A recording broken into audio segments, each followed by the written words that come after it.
Good morning students, I am Maushmi Prasad and creator of this channel Digital Generation. Why trachea and bronchi are supported by C-shaped cartilages?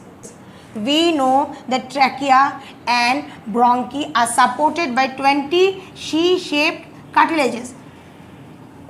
This is because when we inhale air, there is a negative pressure in the trachea and bronchi.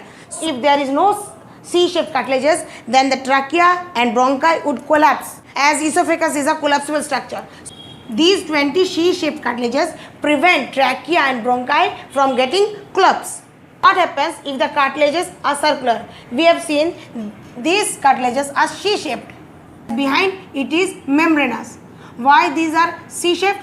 These are C-shaped because behind the trachea there is esophagus, and if these cartilages are circular, then it would compress the esophagus and it would lead to choking while swallowing of food, because esophagus is a collapsible structure. So if the cartilages are circular in form, then esophagus will not get enough space to swallow, and thus it may lead to choking. So these are only C-shaped, not circular shaped. Why inhaled air has higher percentage of oxygen and lower percentage of carbon dioxide, whereas exhaled air has higher percentage of carbon dioxide and lower percentage of oxygen? The inhaled air has oxygen is equal to 20.08% and carbon dioxide 0.04%, and exhaled air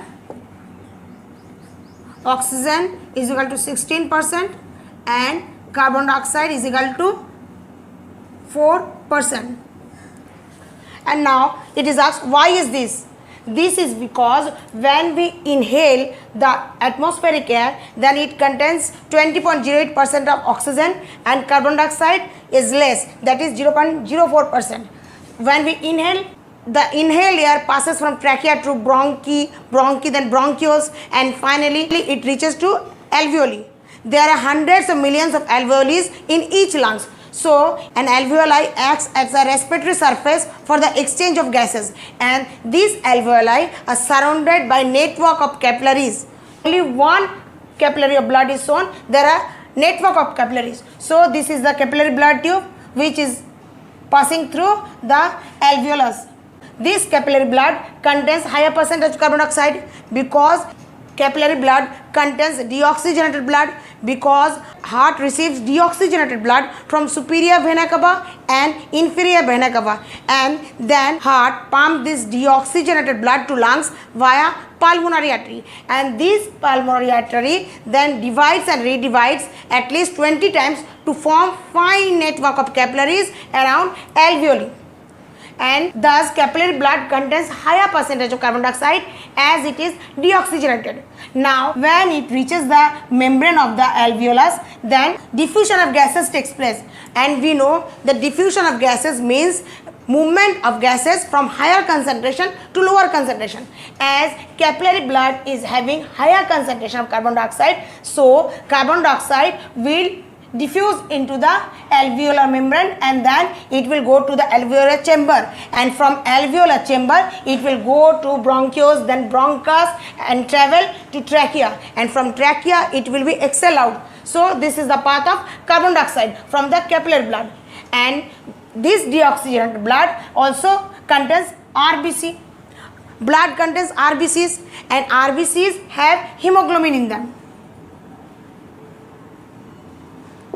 Now the oxygen present in the alveolar membrane diffuses into this capillary wall, because the concentration of oxygen in alveolus is more than the concentration of oxygen in capillary blood. So diffusion of oxygen from alveolar membrane takes place into the capillary membrane, and as oxygen enters, it combines with the hemoglobin present in RBC and thus forms oxyhemoglobin. Oxygen plus hemoglobin is equal to oxyhemoglobin. See, this part is the deoxygenated blood and this part is shown as oxygenated blood, and as oxygen diffuses into the capillary tube, it combines with hemoglobin present in RBCs and there is a change of color from bluish purple to red.